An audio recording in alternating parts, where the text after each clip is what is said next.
Freddy Ábalos, él es abogado defensor de las víctimas de Octubre Negro. Doctor, bienvenido y gracias por estar con nosotros. Gracias, Natalia, aquí dispuesto. ¿Cómo reciben ustedes esta reversión del fallo del juez en Estados Unidos? Primero hay que ser muy sincero, con una sorpresa tremenda, porque ya se tenía supuestamente, porque un jurado había determinado que sí, Sánchez de Lozada y Sánchez Besaín iban a ser responsables de las... Y es un jurado que representa a la gente en Estados Unidos. Es un jurado de gente ciudadana civil, ¿ya? Que ha determinado que Sánchez de Lozada era responsable juntamente con Sánchez Besaín y que podían resarcir el daño ocasionado en Bolivia, separándolos, pagándonos económicamente una suma, ¿no? El juez aseguró que se toma esa determinación por falta de pruebas por parte de ustedes, los defensores. Sí, es muy contundente la respuesta. Es muy clara. Y sí, y clarísima.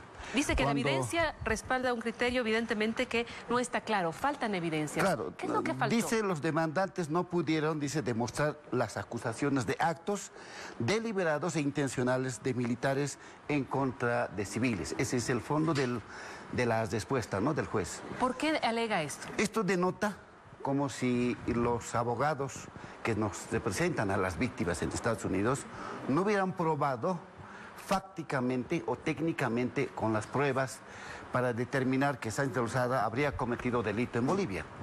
Y eso creo que es algo, seguramente más allá hemos de saber, cómo es que han trabajado esta situación. ¿Qué se llevó a Estados Unidos en cuanto al punto observado por el juez, doctor? Porque usted es parte de este equipo.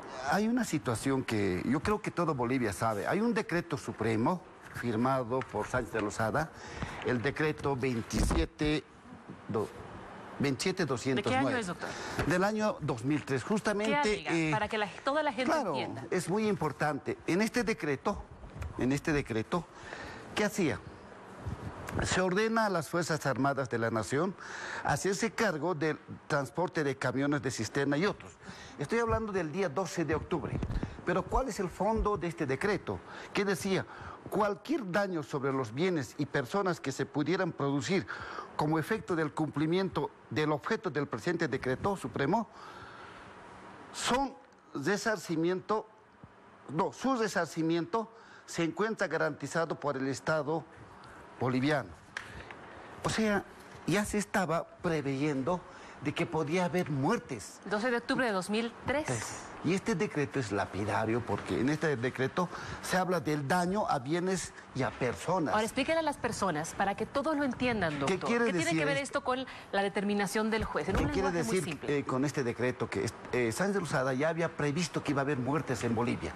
O sea, este decreto estaba autorizando a usar las Fuerzas Armadas para que puedan transportar gasolina en ese entonces, y si a consecuencia de este transporte iba a haber muertes, se iba a separar los daños. ¿Cómo relacionamos esto con la alegación del juez? Falta de evidencia. Que esta prueba tenía que haber sido contundente para que el juez valore de que en Bolivia... Fue llevada a Estados Unidos. Claro, esta prueba ha sido seguramente introducida allá en Estados Unidos, no ha sido considerada, que es una prueba muy fundamental, y así como hay muchas pruebas seguramente que hoy por hoy han quedado lamentablemente casi en la nada.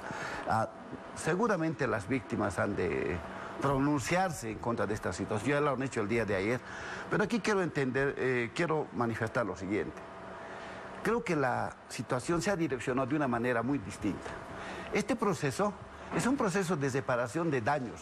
No es el fondo del tema lo que Bolivia está buscando, mucho menos lo que las víctimas están buscando. Lo que las víctimas han procurado y han estado buscando constantemente es que el Estado boliviano pueda procurar la extradición.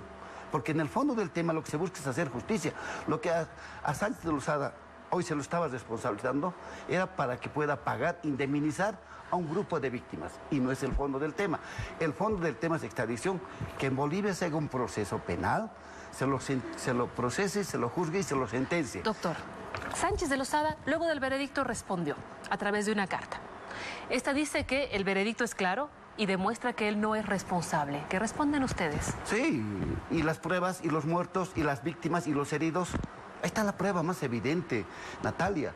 Hoy se quiere soslayar de que Sánchez de Lozada de inocente. Sánchez Besaín igual lo ha manifestado el día de hoy, de inocente.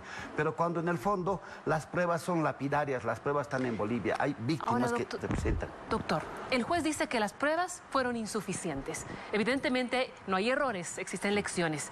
¿Cuál va a ser el paso inmediato que va a tomar la defensa para enmendar esto? Cuando el juez dice que no, las pruebas no han sido suficientes, habla del tema ya técnico, netamente jurídico, porque los abogados posiblemente no hayan podido sustentar de la manera legal que las pruebas lo vinculan con los hechos acaecidos en 2003.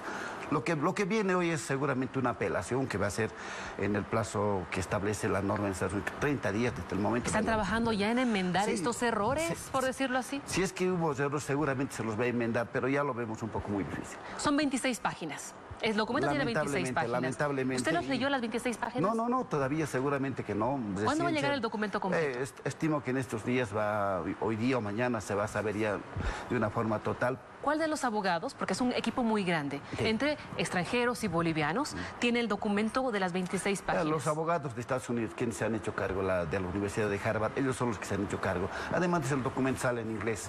Eso la traducción seguramente va a demorar. Pero el fondo del tema, Natalia, es que hoy por hoy las víctimas han quedado una vez más decepcionadas con esta decisión y lamentan seguramente, pero no pierden la esperanza de que en algún momento, ojalá el Estado boliviano, y eso hay que ser muy claro y enfático, promueva la extradición.